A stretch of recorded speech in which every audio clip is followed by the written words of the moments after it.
শুভ নববর্ষের আন্তরিক শুভেচ্ছা ও অভিনন্দন জানিয়ে চলে এসেছি ঝটপট রান্নাঘরেতে রান্নাবান্নার সঙ্গে।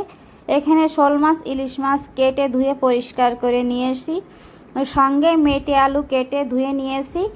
এখানে নিয়েছি 6 পিস ইলিশ মাছ, 5 পিস শোল মাছ। মাছে লবণ হলুদ 1 চামচ শুকনো ঝালের গুঁড়ো দিয়ে হাত দিয়ে একটু মেখে নেব। মাছের সাইজটা দুকুলে ছিল, কাটতে একটু অসুবিধে হলেও কেটে নিয়েছি। কড়াইতে তেল দিয়ে দিয়েছি, তেলে একটু চালিয়ে নিলাম।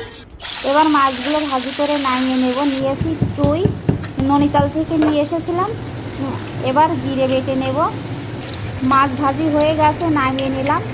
2 পিস মাছ আরও থেকে গেছিলো, এগুলো ভেজে নামিয়ে নেব।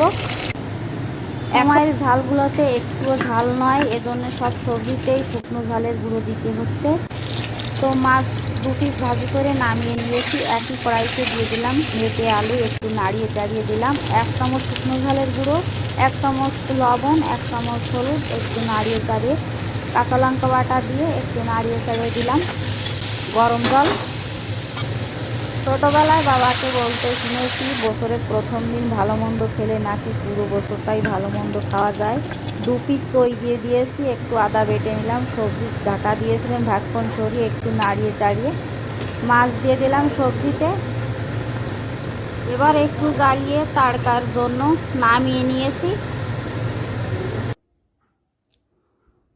তেলের উপরে দিলাম গোটা জিরা, সবজি তাড়কা লাগিয়ে দিলাম।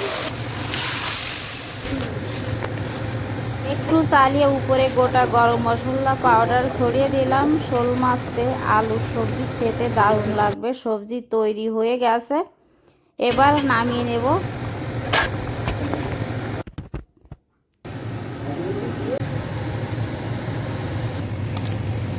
কড়াইতে তেল দিয়ে দিয়েছি, মাছের পিসগুলোতে হলুদ লবণ লাগিয়ে নেব। মাছে হালকা হালকা ডিম হয়েছে, হালকাই ভেজে নামিয়ে নেব।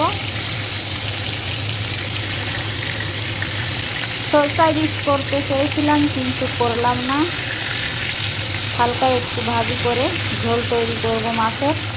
মাছ ভাজি হয়ে গেছে, এবার নামিয়ে নিলাম। মাছ ভাজা তেলে আর একটু তেল দিয়েছি, তেলের উপরে দিলাম গোটা জিরা, একটা শুকনো লঙ্কা একটু ছিঁড়ে দিয়েছি, দিলাম তেজপাতা, চুই, আধা চামচ লবণ, আদা বাটা, জিরা বাটা। এবার একটু চালিয়ে দিলাম।